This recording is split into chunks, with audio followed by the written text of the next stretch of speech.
Happy International Women's Day! Happy International Women's Day! Well, thank you everyone for coming. We are so thrilled to see you all here. We are your co-chairs. My name is Thea Wolf. This is Shelley Reed. Shelley Reed. And we are really delighted to see your faces in person after 2 years online. It is wonderful to be back celebrating with you here tonight in the flesh. Thank you for coming. In the flesh. And we have an incredible program for you tonight. Our annual Visionary Prize for Women's Economic Empowerment will be presented, and later in the program, we will be having an intimate conversation with 3 female game changers, Maria Shriver and her daughters, Christina Schwarzenegger, and her other daughter, Catherine Schwarzenegger-Pratt. And that will be moderated by our visionary sister and award-winning journalist, Giselle Fernandez. Before we get started, we just have to take a moment to thank some people who have been extraordinarily kind and generous to us, our amazing sponsors. Starting with our annual International Women's Day sponsor for 3 years running now. We are so grateful for your support. The Maurice and Paul Marciano Foundation. Thank you. Thank you. Thank you very much. And our supporter who has been with us from the very beginning, Gary's of Beverly Hills. There's some Gary's of Beverly Hills people in the room. Thank you so much. The Hostetler Wrigley Foundation, and of course the amazing Sue Hostetler. You have been an incredible partner, an amazing visionary, and a great friend, and we're all going to be hearing from Sue in just a moment. And the Fox Family Foundation, and a special thanks goes out to our phenomenal visionary sister, our fellow board member, and the chair of our grants committee, Laura Fox. And of course, our exclusive media partner, the Wall Street Journal. Thank you so much. And last but not least, a very special thank you to all of our visionary sisters who are in the room and who continue to support what we're doing. We have been very fortunate in creating a community of purpose-driven women who are dedicated to helping other women, and especially making an impact on issues facing women and girls. And I think today is the acknowledgement globally how far we have come as women and how important it is and valuable to have the community of sisterhood that we have in this room tonight. So thank you very much. Without further ado, please welcome to the stage 2 incredible powerhouse visionaries who know a thing or two about supporting women, Sue Hostetler Wrigley and Laura Fox.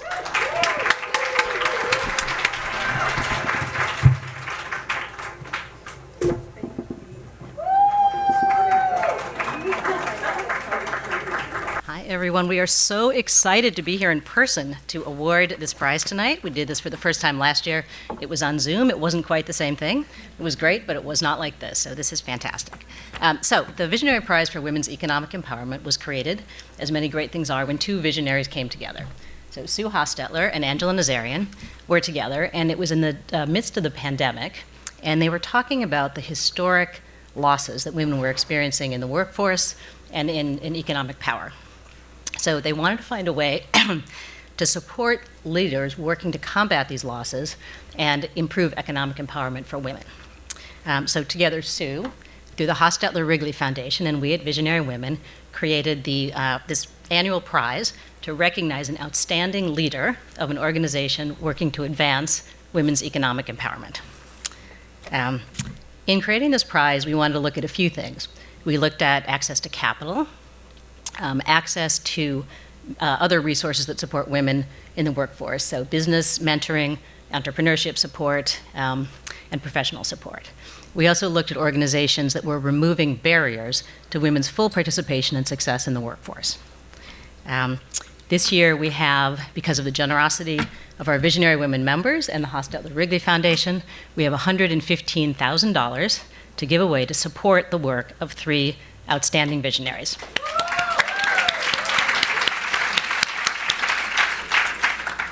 So this is year 2.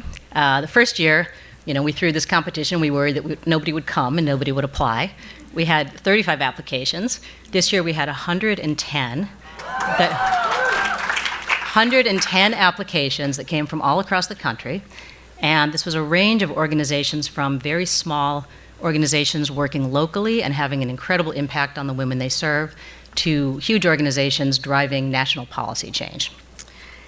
So we started with 110. Our Visionary Women Grants Committee, very hardworking, narrowed it down to 10 finalists.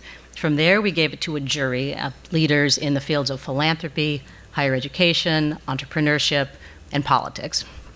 They had the very hard task of narrowing the 10 down to our visionary winner, our runner-up, and a category we just created this year to recognize someone at an early stage organization, our rising visionary. I can tell you that it was incredibly inspiring to see the work that is being done in this field, and it was incredibly hard to choose just 3. So I'm so excited to turn it over to Sue, who's going to introduce you to our 3 winners.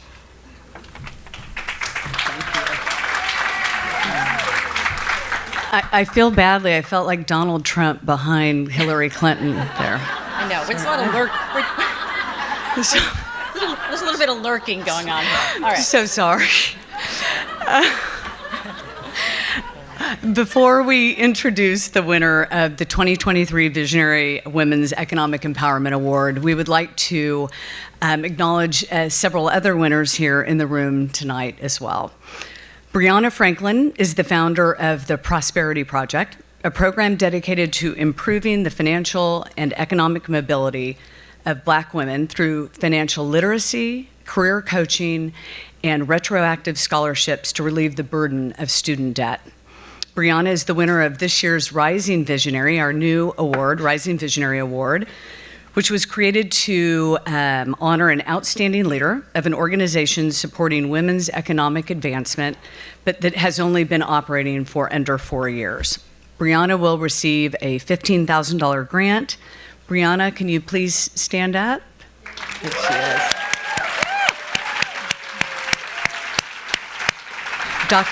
Reverend Dr. Michelle Ann Simons is the founder of Why Not Prosper, an organization providing support and resources to enable formerly incarcerated women to create and run their own businesses or find employment.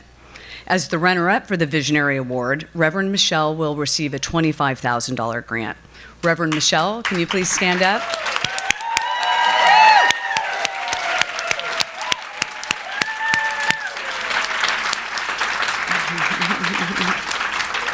Now, I am thrilled to introduce the winner of the 2023 Visionary Prize for Women's Economic Empowerment, Omi Bell.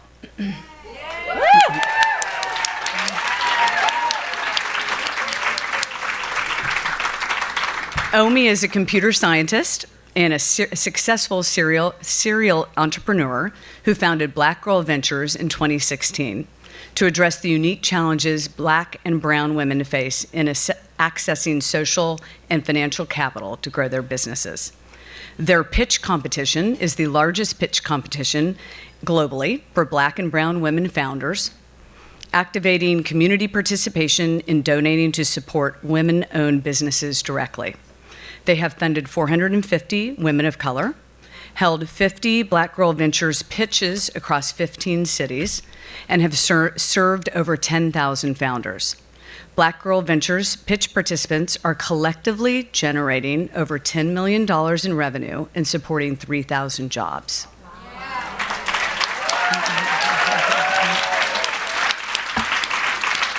We're going to run a video so you can see this powerhouse at work. Black Girl Ventures is more than pitch competitions and programs. We are a community. As a Black woman founder, I saw how hard it was not only to raise financial capital, but to gain access to social capital. There was always one barrier or another, and many of them simply being things I didn't know or capital I just didn't have to invest in myself. This is why Black Girl Ventures is so important. Black and brown women are at a disadvantage in the world of finance. We want to continue to create access for founders like Chantel Powell, who I helped pitch back in 2018. She then won the BGV pitch competition. One of our partners became her accounting firm, and now she is the top-selling Black-owned deodorant company in Target. You are changing the world with Black Girl Ventures.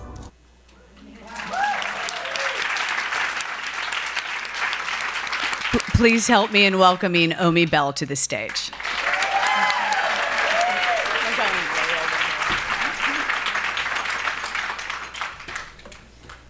Thank you That so is for you. much.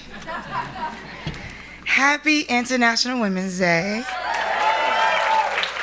Thank you to Visionary Women, to the amazing board and community that supports this amazing organization, to Ani Packard for her continual work to empower women and visionaries, to Laura Fox, whose grace and ability to see women like me is a part of the change that we need in the world.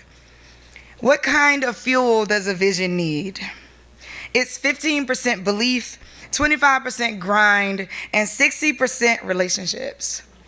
We spend most of our lives resisting the urge to be average and defying or complying to someone else's idea of who we are and how we should be. Prior to becoming a full-time entrepreneur, I was living in survival mode as a single mom of 2 on public assistance with a computer science degree and jobs I was proud of, including being a K-12 educator and working for the U.S. Patent and Trademark Office. My story is not a Black story. It's not a woman's story. My story is an American story. In 2016, I launched Black Girl Ventures from a living room in Southeast DC because I got the news that Black women were starting businesses at 6 times the national average, yet receiving less than 1% of venture capital. Women in general receive less than 2% of venture capital. And it's time for that to become better. I thought I could do something about it, crazy enough. And so I did. And as we saw, we funded 450 women. Our founders represent $10 million in revenue and over 3,000 jobs. The list goes on. Our goal is to serve 100,000 women by 2030, therefore helping to sustain household income while strengthening families, empowering communities, and creating legacy for more Black and brown women across the country. Thank you to all of you. My heart is full. I'm so excited to be in a room full of amazing women and a couple great men. Okay. Thank you again to Visionary Women. Also, much love and light to my runners-up. This has been amazing. I can't wait to meet all of you. Shake your hands. I like hugs. And see how we can change the world together.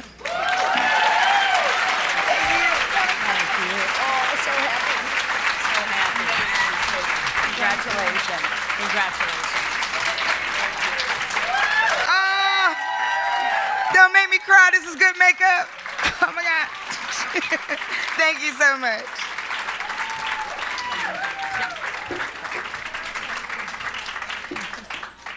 One final quick note. I am thrilled to announce that following in the footsteps of Omi, who was a prior Aspen Institute Ideas Fellowship Fellow, Brianna and Dr. Michelle, as prize winners, will both be awarded fellowships for the Summer's Idea Festival this year. Congratulations.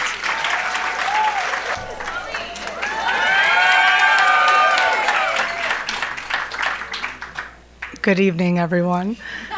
As you may just have heard, my name is Chloe McConney, and I am the newest board member of Visionary Women, as well as the founder of Gen V, our next generation of young members.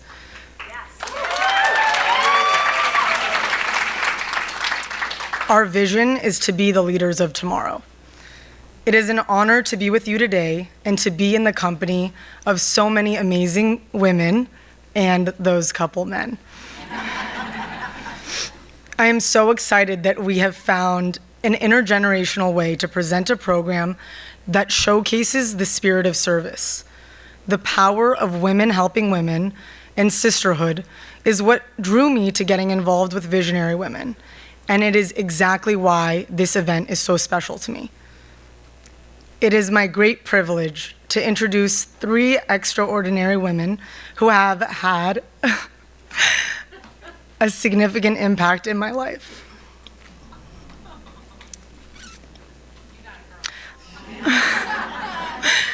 A driving force in why I give back and have touched so many through their individual acts of service and advocacy. I grew up alongside Christina and Catherine, where we watched Maria lead by example. Maria showed us how much giving back can enrich one's life. She taught us that we are never too young to get involved. There is no age limit in making a difference. She taught us that our voices mattered and that we could create change in our schools, in our communities, and even in our families. She encouraged us to have a vision and to act upon it. During the program, you will have the opportunity to hear more about each of these visionary women. Maria Shriver is a New York Times bestselling author, multiple Emmy and Peabody-winning journalist, and the former First Lady of California. You may also be familiar with her leadership with the Women's Alzheimer's Movement, Sunday Paper, in addition to the Special Olympics, Best Buddies, and her documentary work. Christina and Catherine are making an impact through their own projects in filmmaking, writing, and advocacy. Catherine Schwarzenegger Pratt is a New York Times bestselling author of 5 books, Special Olympics ambassador, and a passionate animal rights advocate. As an amazing wife and mother of 2 beautiful girls, she is now exploring sisterhood through her most recent children's book entitled Goodnight Sister, which you can find on your seat. Speaking of sisterhood, I first met Christina at the Archer School for Girls here in Los Angeles, and our friendship that has been forged in sisterhood and community has been one of the great joys of my life. Christina Schwarzenegger is an environmental activist, Special Olympics founder council member, writer, and documentary film producer of the incredibly successful Take Your Pills series on Netflix. Christina has never shied away from difficult subject matter, and in her latest installment, Take Your Pills, Xanax, she shines a bright light on a controversial and often overlooked issue in modern society: the growing epidemic of abuse of prescription medication. These 3 women are the recipients of the Visionary Women 2023 Changemakers of the Year Award.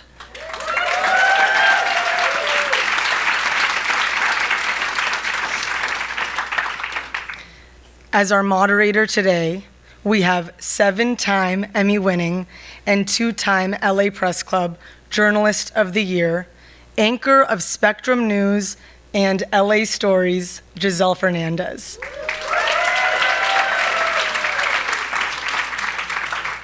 Giselle is also a long-standing member of the Visionary Women Board of Overseers.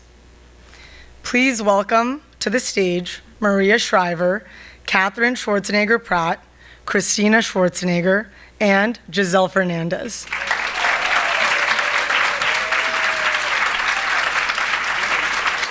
Hi, everybody. Our 2023 Changemaker awardees. Give me a big round of applause. Good evening. This is such a treat for me. I'm very well aware that Maria and her daughters don't do this often, thus standing room only. And we could have filled 3 times the size, because it is truly an honor and a privilege to be in the presence of such a multi-generational family of powerful phenoms carrying on this legacy of giving back and living the purpose-driven life. You're all beautiful, and we're honored to be in your presence. Thank you so much for giving us your time today. We appreciate it. Thank you. Give them applause. It's a family. So, as a journalist, I know you as a journalist. The First Lady of California invited me to speak at your conferences. I know the impact you've made in so many ways, countless achievements. Your Sunday paper, I can't get up and start my week without it, and I know so many of us feel that way. It encourages us to live an authentic life, a life of purpose, to be a healing force in the world. Your impact is enormous. So, what drives you? My parents, actually. Even though they're no longer here, they raised my brothers and myself to really see that we were here to make a difference in the world, that we had a voice. They activated us at a very young age, and they took it seriously. They were both change makers themselves, and worked to change the world right up until their dying day. And They set an extraordinary example to all of us. My father started the Peace Corps, the War on Poverty, Job Corps, Head Start, foster grandparents, legal services for the poor. My mother started Special Olympics, so these were not two slackers. They really didn't want us to slack, and they really looked at their life here and their work really through social justice and through their faith. And they wanted our children to carry that on. And when these girls were very little, my mother got them involved in Special Olympics, made them volunteer in Camp Shriver for people with intellectual disabilities. And she was really serious about her service and wanted everybody to be the same. You recently posted on Instagram this incredible picture of your father and uncle signing the Peace Corps into, just the DNA of American life, and this service, this sense of service. And you wrote that your father told you, those who serve will save us all. Where did they get inspired to be of service? Was it from their faith? Well, I think certainly my father and mother were deeply religious, deeply faith-filled people. They went to church every single day. They believed that Jesus walked on behalf of others and that we should as well. So that really guided them. But I think also my father and my uncle were, served in World War II and grew up at a time where everybody served their country, and service was noble. Service in politics was noble. Service in the military was noble.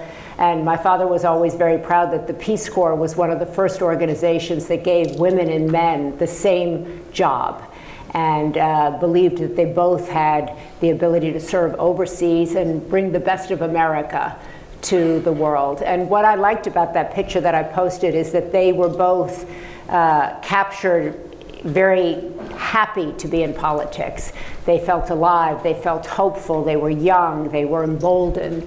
And I think that era, we've lost sight of that. And they really believed that serving in politics was a noble thing to do, that we should all try in some capacity to change the world.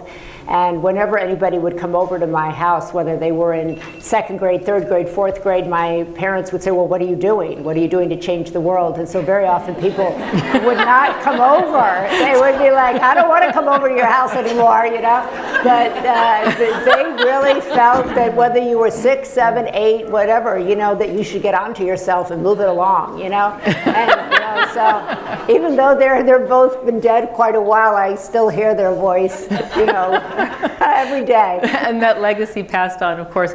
Of all your achievements, you also happen to be powerhouse mom to these powerhouse, beautiful women who you brought into the world. When you see them on stage here with you, accomplishing all this in their own agency, making their own mark in the world, it's like that Kahlil Gibran, you're the bow and they're the arrow. What goes through your mind when you see them here accomplishing in their own right? Well, I posted in the Sunday paper this week a quote that, crying used to be viewed as a sign of weakness, but it really should be viewed as a sign of strength and being alive, because the first sound you make when you're alive is crying, right? And when I look at these young women or my sons, it just makes me cry, because they're such good people.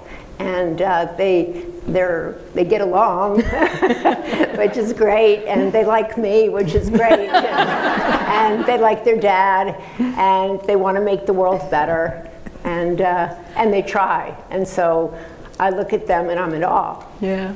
It's a mom's pride that you can't replicate anywhere else, right? Yeah. So Christina, congratulations in your own right and your beautiful films. They're so impactful, they're so necessary for right now. The overprescription of Adderall, the psychostimulant, and also of Xanax. But before we get to the substance of the film, your mom was the executive producer, so you got a chance to work together. Were there knockout, drag-out fights? No, there were not, luckily. No, I think that being able to collaborate on this film with my mom just from the beginning has been like such a gift, honestly. Being able to kind of tackle both the issues with like an intergenerational approach, I think has added so much more to both of the films.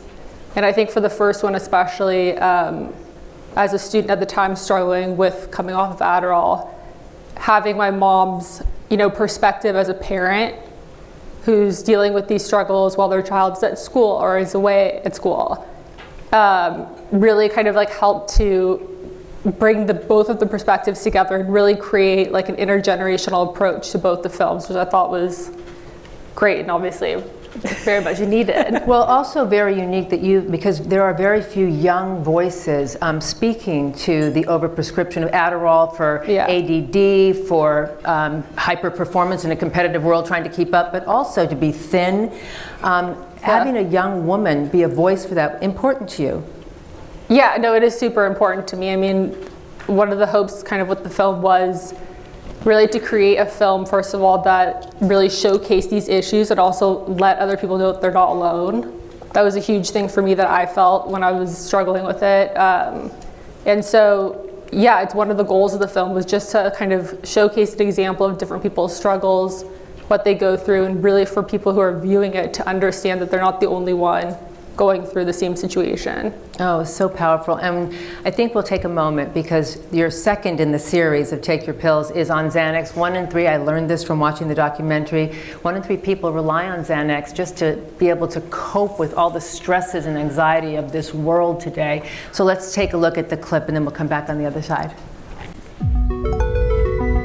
Anxiety is an alarm. It's saying something is wrong. To our brains and bodies, we're not ever taking a break. We're basically working all the time. When I'm having an anxiety attack, the first thing I do is I feel hot and pressure. The first time I took Xanax, I said, oh, I understand why people get addicted to this. I could think clearly. It made me feel like a better version of myself. A pill is a really simple solution that we have created this whole infrastructure to promote. We live in this age of overprescribing and oversupply, which means you're more likely to try it and more likely to get addicted to it. Knowing what I know now, I would never have taken that first prescription. There's this huge Xanax crisis. Now we're seeing younger and younger age groups not only being prescribed benzodiazepines, but being kept on them. Xanax works more quickly than most other benzodiazepines and wears off more quickly. So you get into that dysphoric, wanting, craving state. And those patients who are dependent upon the medication, they just can't function without them. That's the nature of tolerance and withdrawal. We are stuck in this old story, fixing something that's broken instead of building resilience against it. What's going to get you on the other side of the anxiety is to actually go through it. There is something awfully shaming for someone to say, pull yourself up by your bootstraps, just do it if you can't. Learning how to cope with the world is a journey. It's something that you learn to do over time.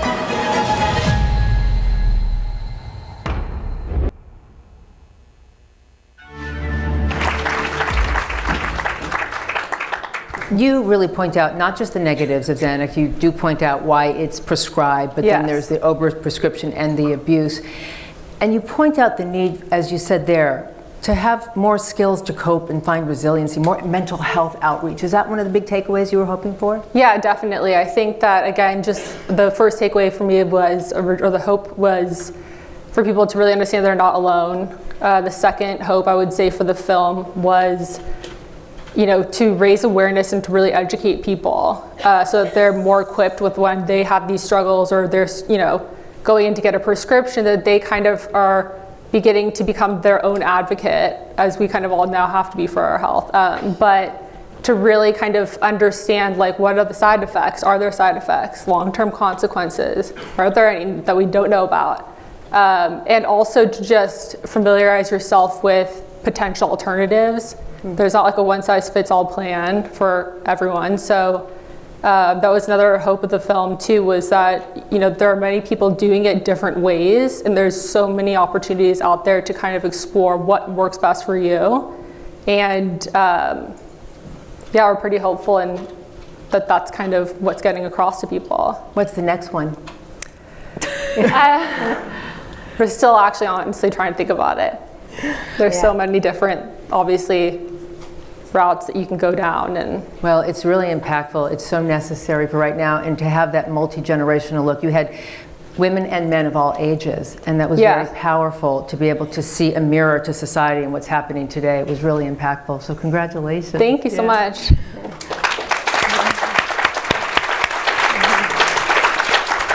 Catherine. Working mom of 2, best-selling author, 5 books, children's books that we have here, animal rights activism, on forgiveness, on self-image and self-help.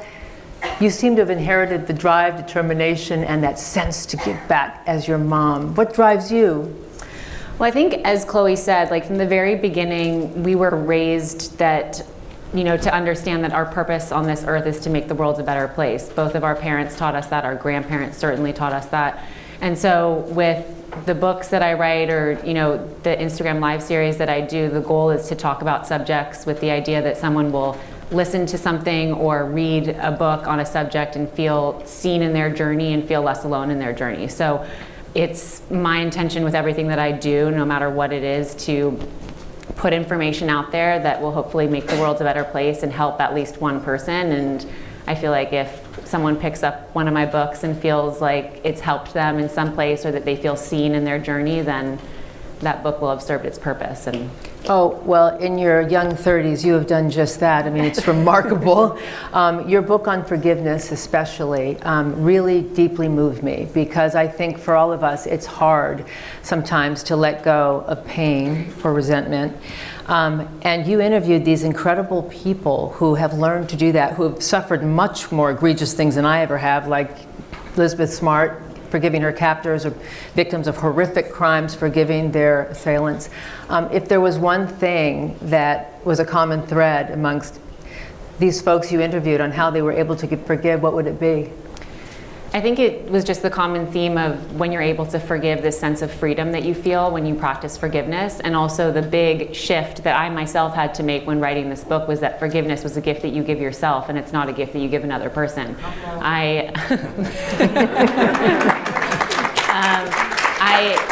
Prior to writing this book, I definitely struggled with forgiveness, and I think I was under the impression that forgiveness was something that was kind of a weakness, that you were condoning someone's behavior. And after doing 2.5 years of a deep dive into forgiveness and talking to different people from different walks of life, and also some who were easily able to forgive, others that took 20 years to forgive, and then some in that book who have not yet been able to forgive, I think that really resembled all of our relationship with forgiveness, because it is such a challenging subject, and it's one that we all have very different relationships with. So what I think of forgiveness is completely different than what you might think of forgiveness, and that's okay. And also, you know, people struggle with it for their whole life, and, you know, come to it in their own time. There's no timeline on that. And also not comparing our pain, because I think a lot of people might hear another person's story and say, well, if they're able to forgive, then I should be able to forgive. But the reality is that your story and your pain is your own. And so validating that, and also taking your time in your forgiveness journey, and knowing that we all have setbacks, and that's okay. And it's about bringing ourselves back to a place of forgiveness. But I think the overall theme was, when you're able to practice it, just this sense of freedom and relief that you feel is an incredible one. What's incredible about all three of you, and is, you know, I think a thread that runs through this mother and beautiful daughter family, is that you're all so very open. I mean, what you write about, what you create films over, what you certainly address, are things that are autobiographical, that you've actually been through. When you talk about self-image, body image, for girls obviously, but also for boys, you're a voice of how to, you know, find the purpose-driven life after college. You're a voice for young people, and there's just not a lot of that today. And you're comfortable in that zone, being that voice, aren't you? Well, I mean, with time, yes. But I think that, again, I think it goes back to how we were raised, which is if we can be of service in certain ways, to do that. And, you know, I think that that was ingrained in us at a really early age, and also the understanding that, like, you're never too young to make a difference in the world.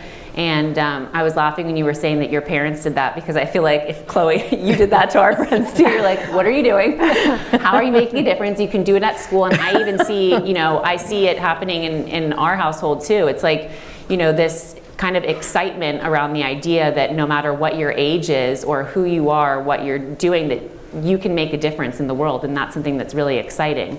And so I think the idea of, like, being open about certain subjects, whether, you know, it's Christina being open about certain subjects, my mom being open about things, or me being open about things, it's the idea that if I can share my story and my experiences, and that allows one other person to say, oh my gosh, I'm not alone in my journey, or that also happened to me, or I feel that exact same way, and I feel seen, I feel heard, then the whole purpose of sharing our experiences has, served its purpose. And it's that kind of idea that I think gives us encouragement and excitement around talking about vulnerable things and being open and honest about certain subjects that, aren't necessarily easy to talk about all the time. And it's just, I think, the idea that it would help another person that makes you feel good. And that's honestly just how we were raised.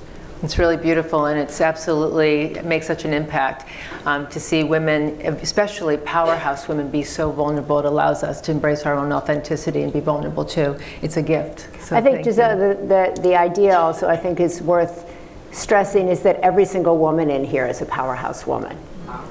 That's really important, I think. Your story, what you have done that you're watching and you just go like, I can change that. That's really, an extraordinary gift that I think is a God-given gift to every single woman and man on earth. And I think getting the confidence, surrounding yourself with people, you said relationships, vision, grit. Every single person in here has a voice. Every single person in here has a vision. Every single person in here can impact the world in some individual way. And that's kind of power. That's really how I define power, not in terms of the clothes you wear, who you're married to, the job you have, but really how you're walking here on earth, how you are giving back here on earth. And I think that's an important shift when we talk about power, when we talk about success, and certainly when we talk about female leadership. We're not here to repeat what men have done. We're here to do something different. We're here to do it better, right? and we are here, as I always say, to include men and people of all genders in the way we lead, right? It's important that our visions are inclusive, but I think it's super important that people are left with the idea that regardless of where they were born, regardless of what family they were born into, that they too have the power to make an impact in the world we live in, and it has never been more needed.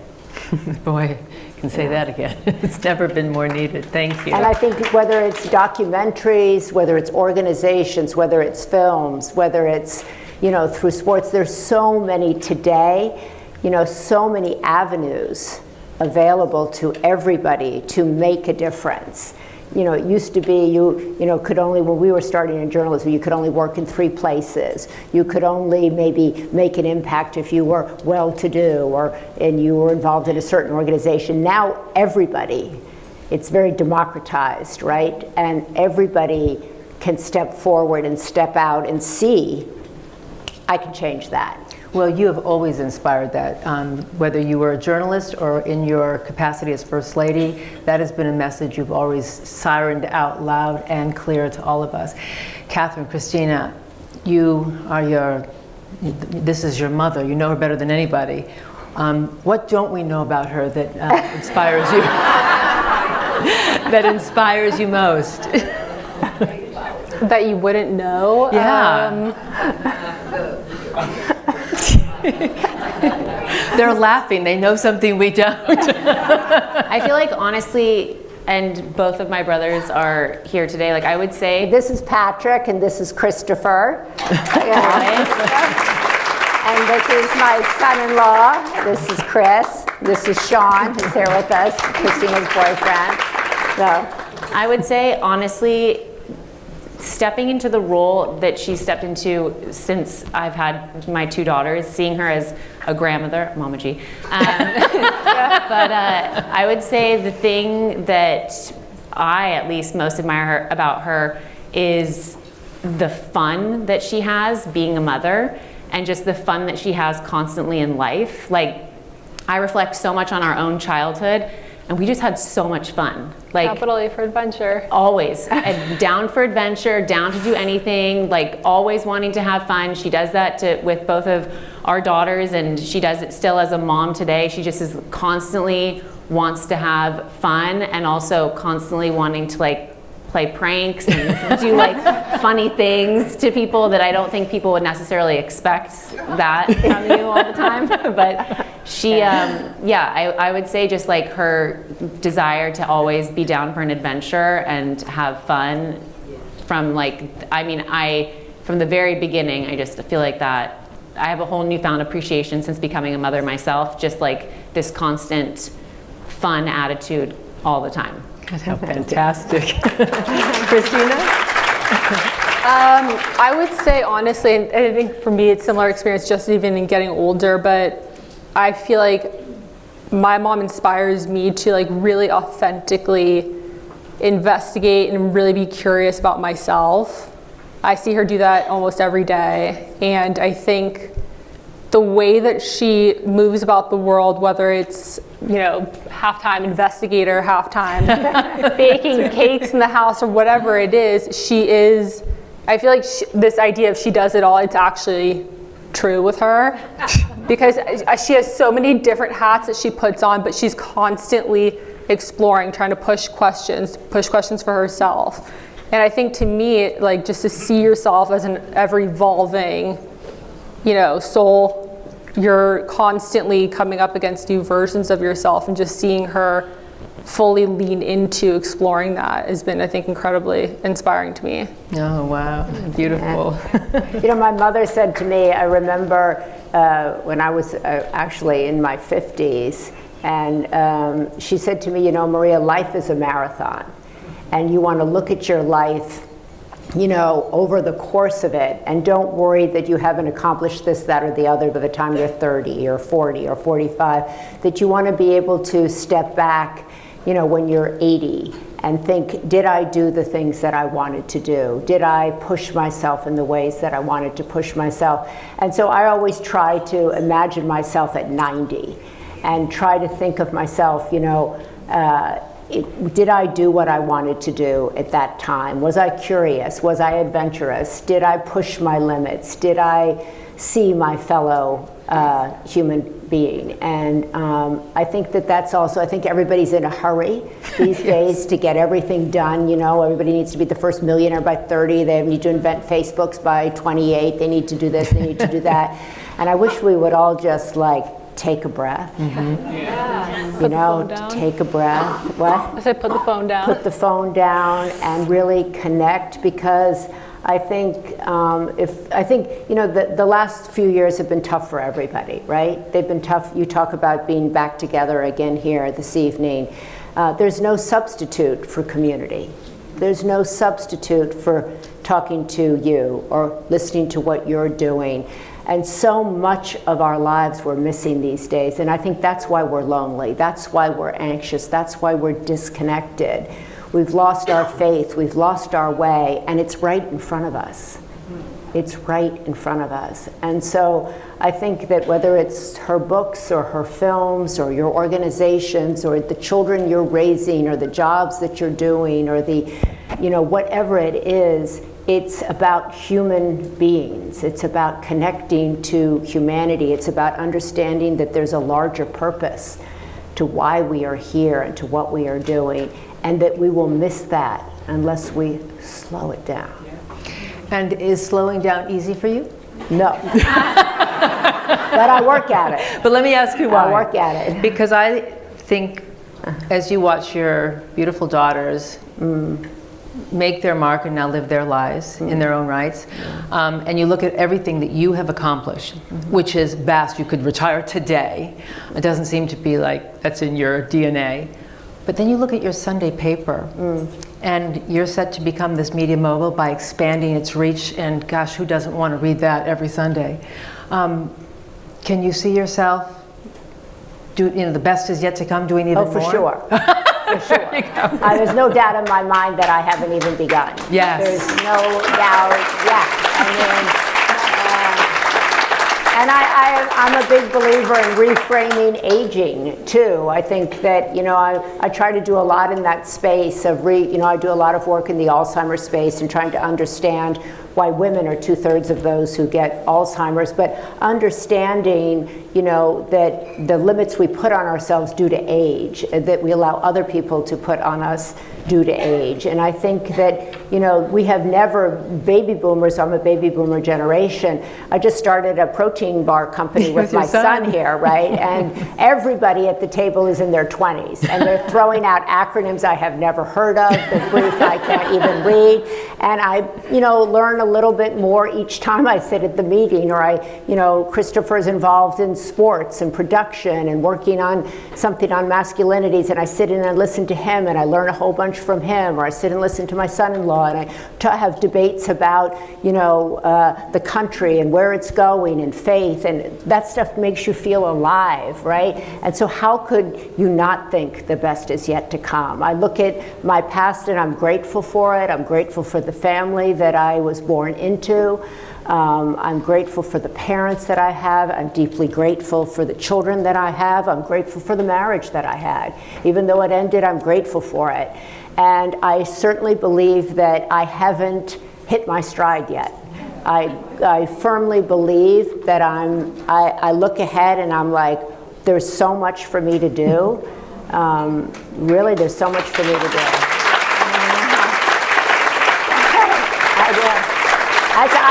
I get up for that. I get up, and I want also, my children to have a different life than I had. I tried to change the way I was parented. I've worked really hard at that. I've talked about things my parents never talked about. With my kids and out in the public, I am much more demonstrative than my parents ever were. They grew up in a different generation. So I'm aware of the patterns that I inherited, take responsibility for it, and try to change it. And I hope that they have. There are also, young women today are living in a very different era than we started out in journalism. You can be sexy and smart. You can be tough and tender. You can be simple and complex. You can be hot and, glorious at the same time. You have the ability to mix it up, be responsible for all of it, and walk through the world like that with your shoulders back, your head held high, and go damn right, And that didn't exist and I hope that's how they walk through the world, and I hope they don't feel a lot of the stuff that I felt growing up with the parents that I did. And I'm fully aware that they carry, responsibilities from their father's name, from my name, and I think all four of them have done a tremendous job finding their own path, exploring things that are of interest to them that their dad and I or their grandparents, et cetera, had nothing to do with and have nothing to do with. And I think that's really important when you grow up in a well-known family, is for people to find their own way, feel their own strength, feel their own power, and know who they are and who their friends are and what they want to do with their life. Not what I want them to do or what their father wants them to do, but what they want to do. And so I'm incredibly proud of all four of them. They've carved their own path. They have their own friends. Chloe, you did a great job. Yeah, really great job. Chloe. What a privilege for us to be privy to such grace and to such greatness. Thank you for inspiring us all today. It is the reason why you are the Visionary Women 2023 Changemaker honorees. Give them a big round of applause.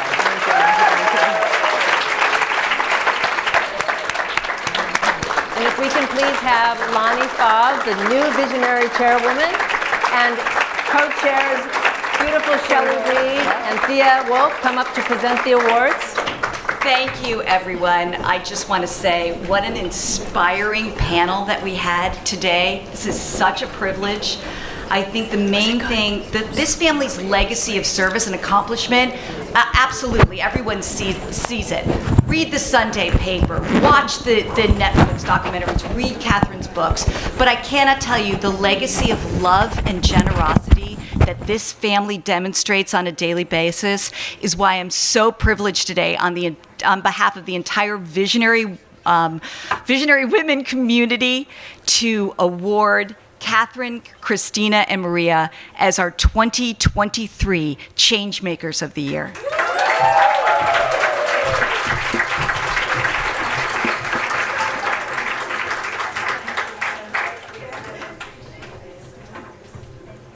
we're going to let Maria say a few more words that she was interested in addressing us. I just wanted to kind of acknowledge the other women tonight that were singled out for their extraordinary work. It was so great to be able to hear what you have been doing, what you are doing. And I bow down to you. I know how hard it is to do the work you're doing, and you do it with a smile on your face, and you're changing lives. And it's an honor for us to be in your company. So I want to congratulate all of you and say bravo to you. It's an honor to receive this award. All three of us were really excited to be here this evening, to be in community, as I said. I think the work of Visionary Women, changing lives, is terrific, and I applaud you for doing that. I'm so proud of Chloe. Lonnie and Lonnie's son is Christopher's, one of Christopher's best friends. Chloe's brother is Christopher's roommate. So they're all Go Blue Michigan guys. And so this was really a family affair and a really, great experience for the three of us to be able to be acknowledged individually and collectively. And I think when we think of women of vision, as I said, I want to really reiterate that every single person here is a woman of vision. Every single person here is a visionary woman. And what you said about seeing another person, that really is, I think, the greatest gift all of us can give to another human being, is to see them, to love them, to make them feel worthy, to let them know that they matter, that their work, whatever it is, matters and makes a difference. Each and every one of us can do that for another human being. And every single person in this room, I'm sure, has felt invisible in their life. They feel small at certain times in your life, right? And especially in a town like this. It's very easy to feel small. It's very easy to feel invisible. It's very easy to feel like you don't matter when you're surrounded by the Oscars and this and that. But I have learned in my journalism, my advocacy, is that we all matter and that we can all make a tremendous difference in another human being's life by acknowledging them, by encouraging them, by giving them a hand. And when I think of women and when I think of my own mother and her work and my parents, that's really how they walked in the world. Looking at other people, noticing them, stopping, asking them truly how they are, asking if they could help them. And that makes such an extraordinary difference in another person's life. So to me, that's what it means to have vision, is to see who's standing in front of you, who's in the elevator with you, who's walking alongside you, who might need your hand. And so when I think of visionary women, I think of all of you, and I think of the people who couldn't come tonight and couldn't get in tonight, and I think of all the people that we all walk alongside. And I'm hopeful that we will become a more united country in the days ahead. I'm hopeful that we will find what brings us together as opposed to what divides us. I hope we will lead with love and not fear and hate. And that really is up to each and every one of us. And we can all make a difference, we can all be of service, and we can all change another human being's life. So I want to thank you for acknowledging the three of us. I'm so honored to be in the company of these two extraordinary young women who are so much further evolved than I was at their age. My sons are equally extraordinary, and I'm sure you all have children who are extraordinary, your nieces and nephews and grandchildren and friends. So I hope you leave here tonight and tell at least a few of them how you feel about them, why you love them, and why they matter to you. So thank you very much.